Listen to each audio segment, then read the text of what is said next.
Assalamualaikum, salam sejahtera, sehat semangat buat kita semua. Jumpa lagi dengan channel Informasi Amang Mawardi. Kali ini saya berada di rumah Mas Muid Arsa, seorang perupa pelukis di kawasan Rungkut Tengah, Surabaya Timur.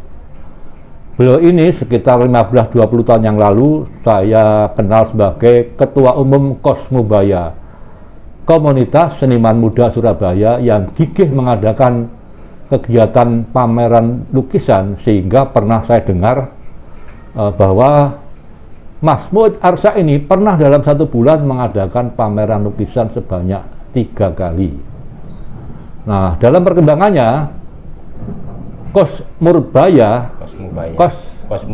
Kosmubaya ini bermetamorfosis menjadi Koperjadi, komunitas perupa Jawa Timur, di mana Mas Muid Arsa ini menjadi ketua umumnya. Nah, nanti teman-teman akan bisa menerima penjelasan dari Mas Muid bagaimana awal mula beliau ini, yang saya ketahui sebagai seorang otodidak, sehingga bisa memimpin sekian banyak pelukis dari Surabaya hingga Jawa Timur. Selamat siang Mas Muid. Selamat siang Pak Amang. Bagaimana kabarnya? Alhamdulillah Pak. Sehat ya. Anda ini saya lihat ya, kok tidak berubah ya? Dari dulu wajahnya pancet ya. Ya. Baby face ya. Apa ya, resepnya? Yang penting kita tetap berpikir positif. Oh iya, dan selalu bersyukur benar. apapun yang Tuhan berikan kepada kita. Iya. Itu aja sebenarnya. Mungkin Mas Muid bisa menjelaskan bagaimana kok bisa menjadi seorang pelukis, menjadi seorang organizer, sehingga sampai sekarang ini saya dengar menjadi ketua umum Koperjadi, komunitas perupa Jawa Timur. Mungkin bisa ceritakan Mas Muid? Iya. Kalau dulu itu awalnya sebenarnya saya itu melukis di Bali. Jadi saya dulu tinggal di Ubud, Bali sana. Tahun berapa? Itu tahun 97 hingga 2000. Oh iya. Jadi 3 tahun tinggal di Kuta, terus pindah ke Ubud. Waktu itu sudah melukis ya? Iya, memang melukis di sana. Iya. Setelah itu saya balik ke Surabaya, terus ada kegelisahan di Surabaya. Sudah nggak seperti di sana. Iya. Gimana kita berkomunikasi dengan teman-teman pelukis, gampang menggelar pameran seperti itu ya. Nah, di sini itu saya merasa seperti sendiri. Ketika saya melihat pameran itu nggak ada yang kenal, terus mau pameran sendiri itu gimana caranya? Susah untuk untuk berekspresi sendirilah. Ya. Dari situ saya ada keinginan, ya ini harus ada komunitas yang bisa menyatukan pelukis-pelukis yang mungkin senasib dengan saya. Kepingin pameran susah, mau pameran tunggal itu butuh biaya banyak, bla bla bla, dan sangat kompleks lah permasalahannya. Kalau pameran tunggal itu kan harus ditanggung sendiri. Akhirnya dari situ saya dengan beberapa teman, waktu itu ada M. Safi'i, nggak tahu sekarang masih melukis apa enggak, terus sama Lutfi Sakato yang sekarang juga masih eksis. Kita mendirikan Kosmubaya, komunitas seniman muda Surabaya. Tahun berapa itu Mas? Itu tahun 2001. 2001 ya. Iya, dan kita launching di Balai Pemuda sana. Ya. Karena waktu itu kita memang nggak punya tempat. Ya. Jadi base camp kita di sana. Jadi hampir keseharian kita di sana. Kita bikin acara on the spot di sana, di depan model. Galeri itu ya? Iya, mungkin semua yang kayak jenengan, ibaratnya kalau jenengan itu kan dedengkotnya Balai Pemuda lah. Mungkin tahu. Saya dulu tahun 2001 ke Sekretaris Umum Dewan Kesenian Surabaya. Mungkin tahu kegiatan saya di sana. Tiap minggu juga mengajar anak-anak melukis di situ buat ngisi waktu sambil ketemu teman-teman yang lain. Jadi begitulah. Dan alhamdulillah memang banyak responnya.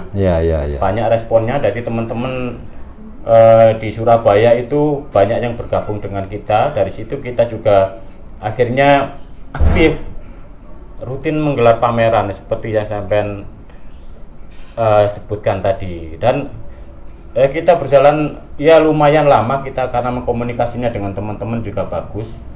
Terus banyak juga teman-teman dari luar kota itu yang ikut bergabung. Ikut bergabung di Kosmubaya. Hingga pada tahun 2004 itu ini saya harus merubah ini. Jadi Kosmubaya itu embrionya Koperjati. Jadi saya berpikir bagaimana teman-teman yang luar kota ini biar nggak merasa ini Surabaya sentris. Supaya kita nggak ngeklaim teman-teman yang dari luar kota ini pelukis Surabaya. Akhirnya saya dirikanlah itu, saya geser namanya jadi Koperjati, komunitas perupa Jawa Timur supaya teman-teman yang di Jawa Timur itu merasa memiliki juga, nggak merasa dompleng di Kosmubaya, dompleng di Surabaya kan gitu. Dan alhamdulillah sampai sekarang, jadi usia berapa sekarang, 16-17 tahun Koperjati hingga sekarang, dan sudah ya tetap bertahan. Dan kita juga sudah legal secara hukum ya, kita ada punya cabang juga ya di beberapa kota. Jadi kebetulan saya ketua umumnya. Kalau di Surabaya ada ketua Surabaya, ketua Koperjati Surabaya, Mas Saiful Muji Pak ini, dan peranannya itu sangat besar sekali di Koperjati ini. Yang di Darmokali itu ya? Yang di Darmokali. Jadi dia sangat banyak lah jasanya di Koperjati. Jadi alhamdulillah kita punya sahabat-sahabat yang saling support, saling mendukung, dan banyak lagi. Kalau di Koperjati ini ada Mas Agus Kucing juga, itu yang sangat support mungkin dari 0 sampai Z. Ini Mas Agus Kucing peranannya besar juga ya? Cak Kandar juga itu dari 0 sampai Z juga. Jadi ada Mas Anang Timur juga di sini. Mas Anang Timur yang lukisannya relief itu ya? Jadi banyak teman-teman yang senior itu sangat support dengan keberadaan Koperjati, dan kita asik-asik aja kita pameran bersama, kita merencanakan pameran di hampir di mana-mana, mungkin kita di Bali, Jakarta, Bandung, Jogja, Semarang sudah kita jelajahi semua. Kemarin kita juga tahun 2017 kita juga pameran di Amerika tuh. Jadi, pernah ya di Amerika ini staffnya yang saya pakai ini di Asli Soples Gallery di Dallas, Texas. Jadi alhamdulillah sampai sekarang berkat dukungan teman-teman semua, guyub rukunnya teman-teman semua, pelukis-pelukis dari luar kota yang tergabung dengan kita, ya sampai sekarang Koperjati masih berjalan dengan baik, dan insya Allah ini nanti juga kita akan pameran di Jakarta. Kapan Mas? Ini kita masih nunggu dari Cak Kandar, jadi memang kondisinya seperti ini. Covid ini ya. Jadi kita kemarin saya sama Cak Kandar juga telepon-teleponan untuk gelar pameran Koperjati di sana. Kebetulan di Jakarta Cak Kandar juga ada Peruja. Apa itu? Peruja itu ya komunitas perupa Jakarta gitulah, yang baru berdiri, tapi mereka diisi oleh banyak pelukis-pelukis. Dulu kan ada Hibaya, dulu semuanya Hibaya kalau Hibaya himpunan pelukis Surabaya. Itu eranya Mas Anang, eranya almarhum Ivan Haryanto. Kalau yang Kosmubaya tadi adiknya lah. Setelah Hibaya. Vakum ada Kosmubaya. Itu luar biasa loh dulu itu, kalau saya ikuti bukan main Mas Bu, itu nggak pameran itu tiap bulan ada aja. Bahkan pernah saya dengar sebulan sampai 3 kali itu karena waktu itu juga waktu itu juga kebetulan saya kan deket ya di DKS sana. Jadi saya ada kedekatan dengan teman-teman yang di DKS. Jadi memang ketika itu saat galeri DKS, galeri Surabaya itu kosong, nggak ada yang ngisi. Memang teman-teman pengurus itu menyerahkan kepada saya. Jadi izin gitu supaya ini tetap galeri tetap rame di Balak Muda, jadi tetap ada aktivitas seni. Jadi dari situ akhirnya saya mengkoordinir teman-teman untuk itu zamannya berpameran. Yang pegang galeri Mas Pari itu dia?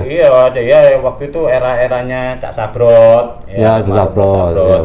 Jadi waktu itu memang lagi gencar-gencarnya pameran di sana, karena memang setiap galeri kosong langsung isi. Iya, ya, langsung ya. saya isi. Luar biasa loh, saya punya beberapa masa, kali gitu. Iya. mengikuti pembukaannya itu saya yang Iya. Mas Muid kenggarakan itu. Iya. Ya. Jadi ya kebetulan ya kita ada masa yang memang siap, ibarat siap tempur lah ketika dibutuhkan ya. Iya, iya. Ini Iya. terus gini Mas Muid ya. Setelah pandemi ini kan apa ya? Pandemi ini kan meredupkan semua kegiatan ya. Iya. Belakangan ini kan marak itu pamer Iya. lukisan ya. Di Iya. mana-mana pamer itu luar biasa itu. Iya. Itu menurut Mas Muid gimana itu Chandra? Ya ini baru aja sih kalau kita pameran offline ya. Ya nggak masalah, yang penting kan teman-teman tetap patuhi prokes. Ya, ya. Cuman untuk di Koperjati sendiri kita masih saat ini juga masih berjalan, kita pameran online, kita masih pameran Oh, pameran virtual. online ya, ya. Iya, ini tanggal 10 ini kayaknya terakhir, dan saya sendiri secara pribadi kan juga pameran sendiri di luar, diundang Ya. diundang di Sparta Jatim. Ya, Sekarang ya. ini juga masih pameran The Rise. Oh gitu ya. Iya, jadi kemarin baru pembukaan di Dinas Terus gini Mas, Pariwisata tadi kan Jatim. kita waktu prawawancara Iya. itu Mas Muid menyebut bahwa saya ini otodidak. Iya. Nah, otodidak itu bagaimanapun kan juga ada yang memulai ya, Iya. yang menstimulasi ya. Iya. Gimana sih cerita awalnya ini Mas? Kok bisa otodidak kemudian jadi pelukis yang apa ya? Selain pelukis, selain seniman juga seorang organisator ini, Iya. gimana ceritanya ini Mas? Jadi sebenarnya mengalir saja sih. Kalau waktu itu saya jadi pelukis itu sebenarnya mungkin suatu kebetulan atau gimana ya. Karena waktu usia seperti itu, remaja ya, 20-an, itu kan bingung mau jadi apa, bukan Oh gitu. iya. Kerja ini nggak cocok, kerja itu nggak cocok. Bahkan saya waktu itu juga pernah kepingin jadi penulis ya. Oh pernah ya? Iya. Iya. Jadi saya pernah menulis, bikin puisi, bikin cerpen gitu. Waktu itu era-eranya Anita Cemerlang ya. Iya. Itu kan ada gambar-gambarnya. Jadi zaman-zaman itu kan Iya. kita masih seneng baca komik, baca itu. Ada romantika lah. Ya. Jadi untuk lukisannya, untuk melukisnya kita terpengaruh dari baca-baca komik itu. Termasuk Iya. cerpen-cerpen yang ada ilustrasinya itu. Iya. Dan cerpennya kita menulisnya terpengaruh dari bacaan-bacaan itu. Iya. Dari situ saya menulis cerpen, bla bla bla, sampai ikut teater juga. Oh pernah ikut teater juga ya? Iya, dulu waktu itu ada teater 25 ya Pak A.M. Yanto. Waktu lagi rame-ramenya drama radio waktu itu Oh juga. iya. Ya, latihan di Genteng Kali sana. Jadi ya untuk menunjang bakat aja sih sebenarnya, mencari, lagi mencari. Iya. Jadi saat itu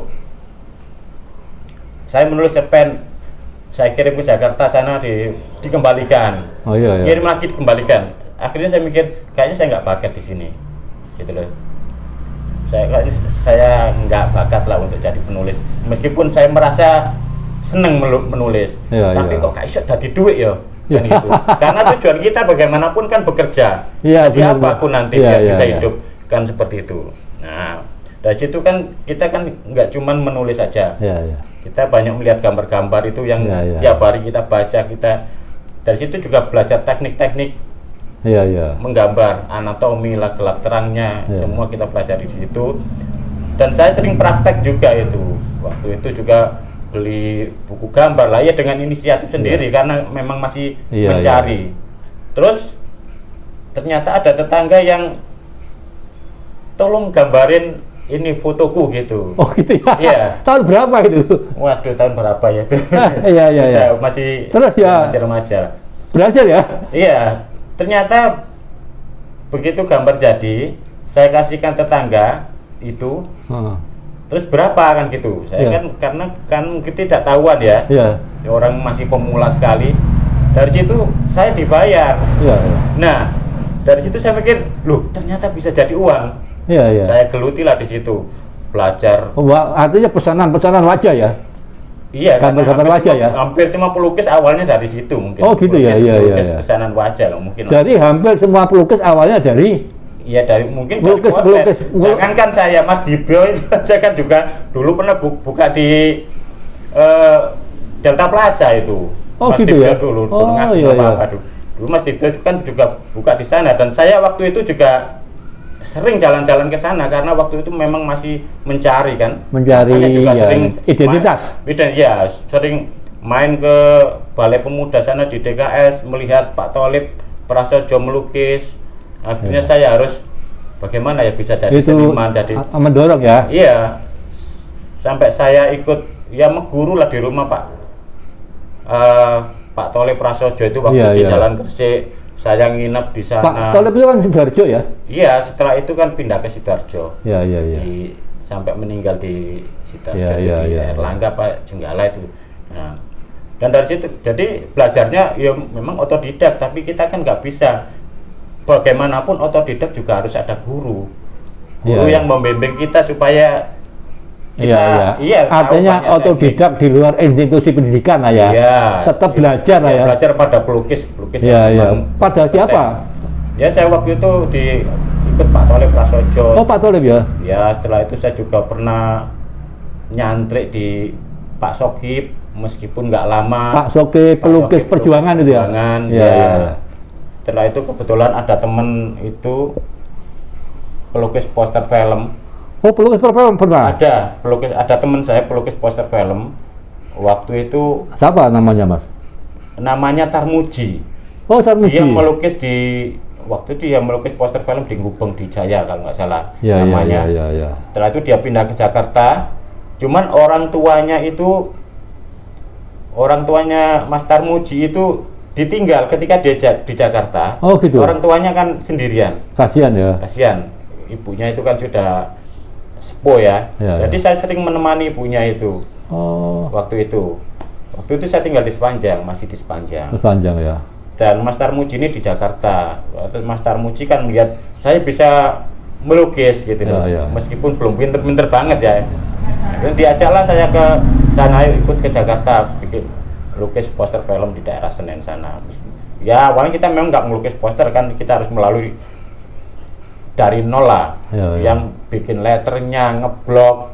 Ketika ada film waktu itu kan masih gambar ya, masih dilukis di di kain itu. Jadi kalau ada temen yang nggak datang gitu, saya gantikan gitu, pepet gitu. Ya seperti itulah. Akhirnya dari situ saya merasa kalau melukis di sana terus ya mungkin kurang itu juga ya, kan hasilnya juga kurang besar lah untuk ukuran poster film itu sebenarnya. Dengan ukuran segitu honornya segini bahasanya kan. Akhirnya saya pulang ke Surabaya. Saat itu saya itu dari Sepanjang ya?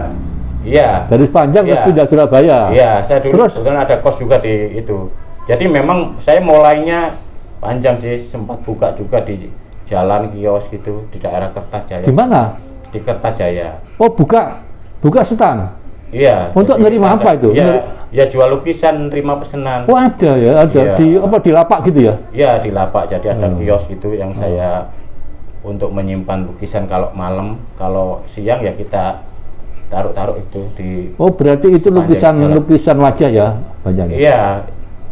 Ya campur. Oh, campur ya. Lukisan wajah itu kalau kita terima pesanan, tapi pada dasarnya kita melukis saja yang kita pajang untuk menarik perhatian. Itu tahun berapa itu, Mas? Itu tahun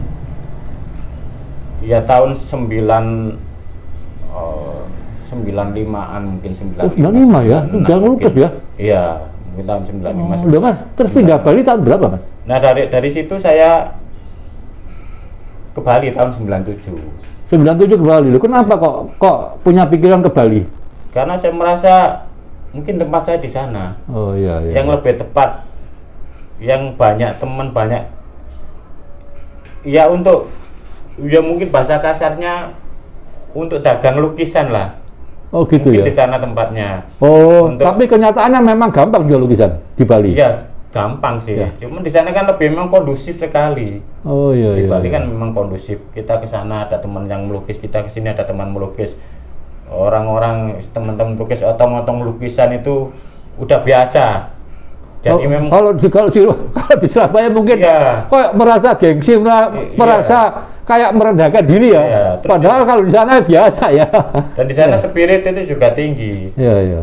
Jadi karena kalau kita gak mood gitu melukis, main ke tempat teman melukis.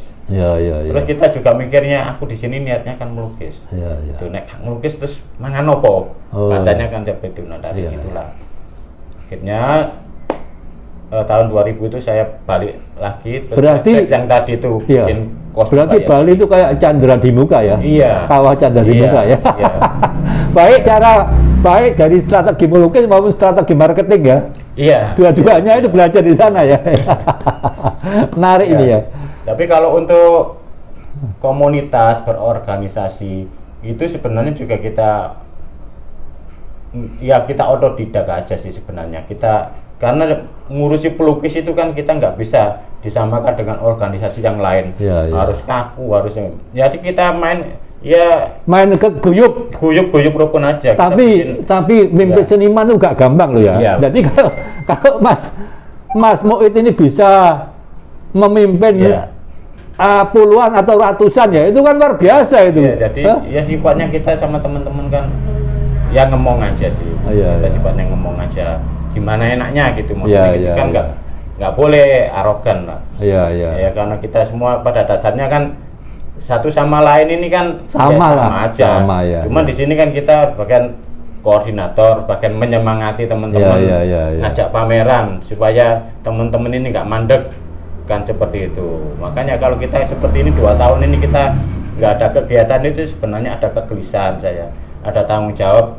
Ya apa anggota aku ini? Tentunya teman-teman itu juga banyak mandiri meskipun nggak pameran dengan Koperjati, teman-teman ini pameran di luar Koperjati. Dan itu sangat membanggakan. Paling nggak beban saya agak berkurang lah, teman-teman eksis gitu loh. Ya harapan saya banyak sekali, memang harus banyak komunitas-komunitas lain. Untuk saling menunjang ya. Iya, supaya teman-teman ini bisa termotivasi. Terus di Jawa Timur ini juga supaya kegiatan seni rupanya itu lebih bergairah. Semakin banyak komunitas kan semakin bagus itu nanti kan semakin. Mas mau tanya ya, ini mohon maaf ya.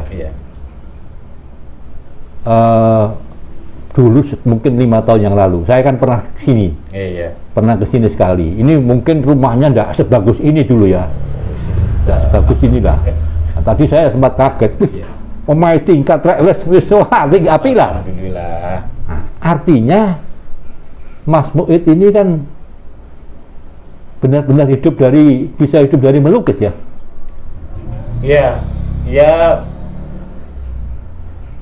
Iya melukis, memang profesinya di situ melukis. Tapi selain itu kan kalau kita hidup di Surabaya ini kan kita nggak bisa cuman berharap hasil dari lukisan melulu. Kita tetap dari lukisan, tapi kita mau nggak mau di sini kita mengajar lukis. Misalnya apa? Misalnya nggak murni dari lukisan apa misalnya? Jadi guru lukis. Oh, guru lukis, ngelesi gitu ya? Ngelesi, ngajar di sekolahan. Oh juga ngajar ya? Banyak job-job juri lomba lukis. Penghasilan kita dari situ. Paham. Terus mungkin ditunjang kegiatannya juga ya? Ini saya lihat tadi kan ada pakaian manten gitu ya? Ini menyewakan ya? Nyonya supaya nggak sepi aja sih di rumah. Ada kegiatan kalau pas waktu ada karnavalan kan banyak yang nyewa. Jadi ada kegiatan di rumah. Soalnya memang tidak saya perbolehkan untuk beraktivitas di luar rumah. Jadi untuk mengisi kegiatan di rumah saja. Terus ini gini Mas, ini mohon maaf sebelumnya ya. Dulu kira-kira 3 atau 4 tahun yang lalu Mas Muid ini kan pernah ke rumah saya. Ya, di rumah saya ini banyak saya hiasi dengan lukisan-lukisan pemandangan. Intinya realis ya. Gambar-gambar realis. Ini Mas Muid sempat ngomong ini, Pak, nang omahku lukisan enggak model ini Pak ini.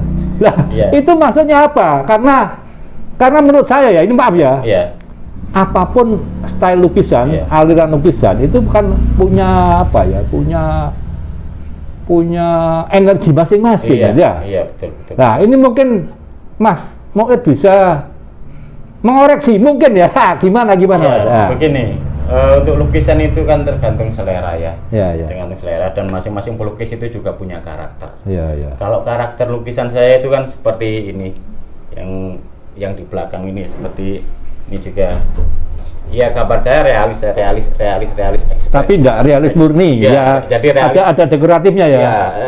Ekspresionis. Ekspresionis ya. Saya lebih ke arah realis ekspresionis. Jadi gambar ya seperti inilah gambar saya. Mungkin kalau orang lain mungkin cenderung warnanya yang lembut-lembut, yang kalem, yang gelap-gelap. Kalau saya lebih menampilkan di sisi lainnya, warna-warna berani, warna-warna terang, seperti ini. Meskipun banyak teman-teman ini warnanya, ya lukisan itu nggak seperti itu, tapi orang melukis itu kan bebas. Iya, karena lukisan itu kan kenyamanan, ini ekspresi itu dari pelukisnya. kalau pinjam istilahnya Pak Sujoyono, bahwa melukis itu adalah jiwa nampak. Jadi masing-masing orang kan punya karakter ya. Jadi saya memahami lah. Saya memahami Mas Muid, karena mungkin saya kok senang memajang lukisan realis, karena saya senang yang adem-adem, yang hijau-hijau gitu ya. Lihat lukisan hutan, lukisan sawah, kok kaya ya. Tapi bukan berarti saya nggak suka lukisan abstrak loh, ya suka. Lukisan impresionis ya suka. Tapi kalau lukisan abstrak kan mahal harganya. Saya pilih beli yang murah-murah. Ya memang enggak juga sih Pak, sama aja sebenarnya. Untuk harga itu kan, untuk harga itu kan juga tergantung pelukisnya juga. Ya mungkin juga. Kalau lukisan pemandangan kayak Basuki Abdullah ya mahal ya. Menurut masing-masing kan punya punya kelas ya. Kalau yang gaya Bandungan, Jelekongan itu ya beda lagi kelasnya. Itu kan kalau di Jalan Praga, Jalan Braga, Bandung ya. Oh iya. Itu kan lain lagi ya. Iya, jadi tapi kalau kita pinter milih ya dapat yang bagus tuh, Mas. Iya, kalau biasanya kalau dapatnya bagus itu ya harganya bagus juga. Oh gitu ya. Anak rupa, anak rego. Iya, betul. Bahan-bahan itu kan juga mempengaruhi. Iya. Paham. Iya. Jadi kalau lukis saya ya seperti ini. Realis ekspresi. Iya. Ini saya sangat nyaman dengan karena bagaimanapun tadi melukis itu jiwa, bentuk ekspresi kita, kebahagiaan, kenyamanan kita, ini bentuk ekspresi kita lah di sini. Jadi bukannya saya nggak bisa melukis yang lain, yang gelap-gelap itu bisa, tapi kan itu bukan saya. Saya ini lebih cenderung ke ceria, biar selalu bahagia, biar begitulah cara untuk menghibur diri lah. Jadi saya melukis itu supaya saya bahagia ya. Benar ya? Iya, supaya saya melukis supaya saya bahagia. Menarik ini. Supaya saya bahagia, makanya. Ya biar awet muda, Pak. Oh iya.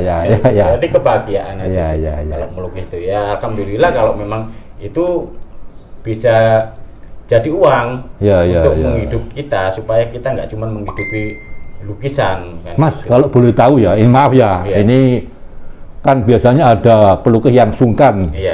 Misalnya nyebut harga ya. Ini kalau segini berapa harganya, Mas? Itu kalau saya segini ini ya sekitar mungkin 17,5 juta. Oh iya. Tapi pada dasarnya kan lukisan itu kan kita kan fleksibel ya. Iya.